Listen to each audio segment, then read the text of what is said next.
दोस्तों 8 मई को थैलेसीमिया दिवस मनाया जाता है। थैलेसीमिया जैसे हमको जानकारी है, ऐसी कंडीशन है, ऐसी बीमारी है जहाँ पे बच्चों को कुछ महीनों की उम्र से लाइफ लॉन्ग ब्लड ट्रांसफ्यूजन की ज़रूरत पड़ती है। ब्लड इनके लिए बहुत आवश्यक है, बहुत ज़रूरी है, लेकिन ब्लड ट्रांसफ्यूजन के साथ अपनी प्रॉब्लम्स आना शुरू हो जाती है, जिसको हम बोलते हैं आयरन ओवरलोड, लोहे की मात्रा शरीर में बढ़ना। ब्लड से कभी कभी इन्फेक्शंस का स्प्रेड हो सकता है, जैसे HIV, hepatitis B, hepatitis C infection spread हो सकता है।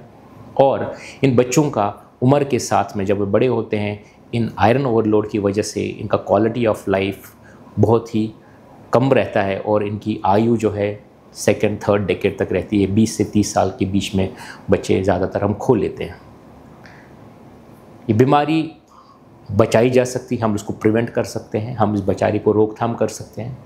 वो कैसे कर सकते हैं? जो बच्चे शादी के लिए प्लानिंग करते हैं, जो न्यूली वेड, जो नए शादीशुदा कपल मैरिज के बाद बच्चे का प्लानिंग करते हैं, उनको हम ये रिक्वेस्ट करते हैं कि आप सब अपना HPLC का जांच करवाइए, जिससे हमको ये पता चलेगा कि आप लोग कैरियर तो नहीं हैं।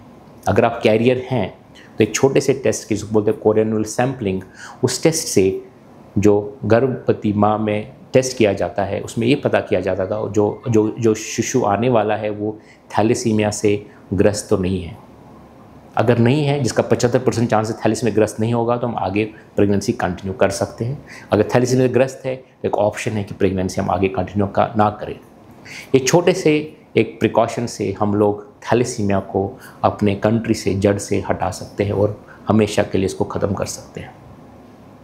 अब जो बच्चे ऑलरेडी थैलेसीमिया से ग्रस्त हैं, जो ऑलरेडी थैलेसीमिया से पैदा हुए हैं, और जैसे मैंने पहले भी बताया है कि हम thalassemia capital of the world है, हमारी कंट्री में सबसे ज़्यादा थैलेसीमिया बच्चे हर साल पैदा होते हैं और हमारा अनुमान है कि 1.5 से 2 लाख बच्चे हमारे कंट्री में ऑलरेडी थैलेसीमिया से ग्रस्त हैं।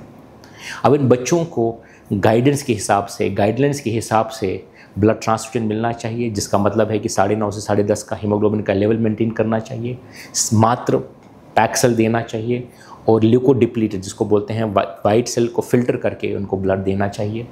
इनका जो लोहे की मात्रा है, जिसको हम फेरेटिन से मेजर करते हैं, वो 1000 के आसपास रहना चाहिए, 1000 से कम नहीं होना चाहिए, 1000 से ऊपर नहीं होना चाहिए। और उसके लिए इनको दवाइयाँ जो है नियमित रूप पे सही डोज पे देनी चाहिए, सो दैट इनका जो फेरेटिन की जो मात्रा है वो ज़्यादा ना बढ़े। बोन मैरो ट्रांसप्लांट एक ऐसा तरीका है जिससे इन बच्चों को ठीक किया जा सकता है। अगर इनके भाई बहन हैं, उनका HLA टाइपिंग का टेस्ट करवाइए। अगर HLA टाइपिंग का मैच मिल जाता है फैमिली में, तो इनको ठीक किया जा सकता है। भाई बहन के ट्रांसप्लांट से 90% से ज़्यादा बच्चे ठीक हो सकते हैं।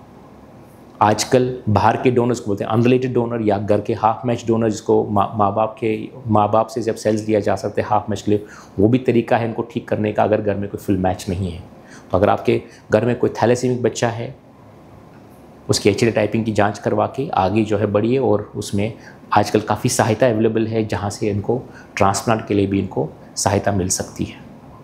जिन बच्चों के ट्रांसप्लांट के लिए घर के फुल मैच है या बाहर के फुल मैच है, एक बहुत बड़ा प्रोजेक्ट है ministry of health, government of India के थ्रू, जो कि कोल इंडिया का CSR फंडिंग है, जहाँ पे 10 लाख तक की सहायता मिलती है ट्रांसप्लांट के लिए, अगर घर का या बाहर का फुल मैच डोनर है, 12 साल से आयु कम है, और आपकी अगर सालाना आयु 8 लाख से कम है, तो इनमें 10 लाख की सहायता मिल सकती है। प्रधानमंत्री रिलीफ फंड है, CCM रिलीफ फंड है, जहाँ से आपको और ट्रांसप्लांट के लिए जो है सहायता मिल सकती है, ये इलाज कराने के लिए।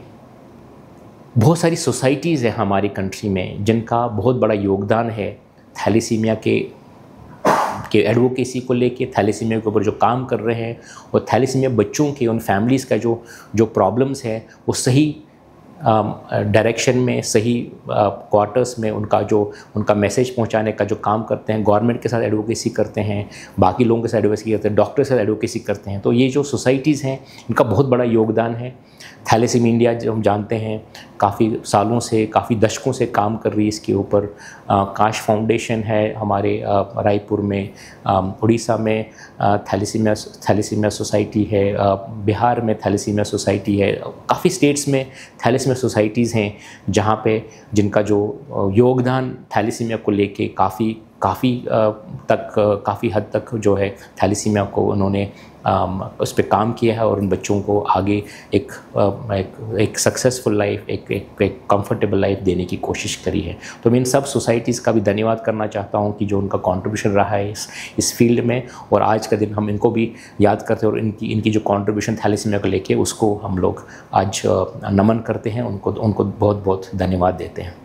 तो दोस्तों, इन समरी निष्कर्ष में जो आज का दिन है, 8 मई का दिन है, थैलेसीमिया दिवस जो है, आज के दिन हम ये प्रण करते हैं कि जो बच्चे थैलेसीमिया से ऑलरेडी ग्रस्त हैं इनको हम सही इलाज और सही ढंग से इलाज करें। और हर बच्चे का, इंडिया में कोई बच्चा ऐसा नहीं होना चाहिए कि जिसका इलाज ठीक तरीके से गाइडेंस के हिसाब से ना हो। जो बच्चे ट्रांसप्लांट के लिए आगे जा सकते हैं, मैच डोनर है घर में बाहर, या जो छोटे बच्चे हैं जिनके हाफ मैच ट्रांसप्लांट हो सकते हैं, उनको हम गाइडेंस दें, उनको हम सपोर्ट करें, फंडिंग सपोर्ट करें, जिससे उनका जो परमानेंट इलाज हो सके थैलेसीमिया के लिए। और तीसरा, जो हम थैलेसीमिया को प्रिवेंशन के लिए हम सबको मिलकर काम करना पड़ेगा, क्योंकि ये थैलेसीमिया जो है प्रिवेंटेबल डिजीज़ है, हम इससे बचाव कर सकते हैं, और अगर हम सब लोग साथ में काम करेंगे तो ये बिल्कुल संभव है। सो बहुत बहुत धन्यवाद और थैंक यू वेरी मच।